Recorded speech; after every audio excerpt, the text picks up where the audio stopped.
লালমনিরহাটের পাটগ্রামের দহগ্রাম ইউনিয়ন সীমান্তের শূন্যরেখার মধ্যে ভারতীয় সীমান্তরক্ষী বাহিনী বিএসএফ বাংলাদেশের বর্ডার গার্ডকে কোনো কিছু না জানিয়ে গত শুক্রবার 10 জানুয়ারি কাঁটাতারের বেড়া নির্মাণ করেছে।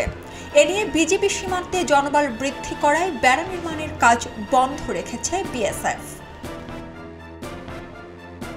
10 জানুয়ারি সকাল থেকে বাংলাদেশ ভারত প্রধান পিলার ডিএমপি 8 নম্বরের উপপিলার 46 থেকে 37 নম্বর সীমান্তের প্রায় অর্ধ কিলোমিটারের মধ্যে বিএসএফ ভারতীয় 30 থেকে 35 জন নির্মাণ শ্রমিককে দিয়ে লোহার অ্যাঙ্গেল দিয়ে তৈরি খুঁটির মধ্যে প্রায় 4 ফুট উঁচু কাঁটাতারের বেড়া স্থাপন করে।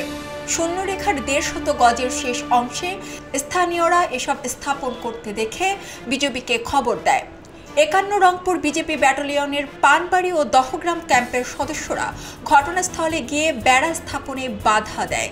এ ঘটনাকে কেন্দ্র করে সীমান্তে বিএসএফ এর অসংখ্য সদস্য মোতায়েন করেছে ভারতীয় কর্তৃপক্ষ। গোটা দহগ্রাম ইউনিয়ন সীমান্তে বিজিবিও সতর্ক অবস্থানে রয়েছে। বিজিবি ও সীমান্তের স্থানীয় সূত্রে জানায়, ভারতের কোচবিহার রাজ্যের 6 রানীগড় বিএসএফ ব্যাটালিয়নের করুণ ক্যাম্পের বিএসএফ এর সদস্যরা আন্তর্জাতিক সীমান্ত আইন না মেনে শূন্যরেখার 150 গজের একদম শেষ অংশে কাঁটাতারের বেড়া স্থাপন করেছিল। বর্ডার গার্ড বাংলাদেশের রংপুর 51 ব্যাটালিয়নের সহকারী পরিচালক আমির খসরু জানিয়েছেন, সীমান্তে কাঁটাতারের বেড়া নির্মাণের ঘটনায় চূড়ান্ত কোনো সিদ্ধান্তে বিজিবি এখনো উপনীত হতে পারেনি। একটা কমান্ডার লেভেল এখানে স্পট মিটিং হয়েছে, কথা বলেছি। আমরা আমাদের দাবি হলো এটা ওটা নিতে হবে। আজকে যেহেতু রাত হয়ে গেছে, কালকে আমরা ফিজিক্যালি আবার দুই দেশের অফিসাররা এখানে সরজমিনে দেখবো, তারপরে হয়তো একটা সিদ্ধান্ত। গতকাল বিএসএফ এর বেড়া নির্মাণকে কেন্দ্র করে উত্তেজনা ছিল। বিএসএফ বর্তমানে কাজ বন্ধ রেখেছে।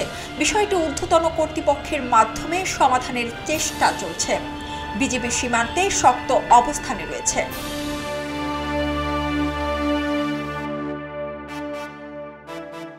সবাই যখন জোয়ারে গা ভাসায়, কেউ কেউ ঘুরে দাঁড়ায়।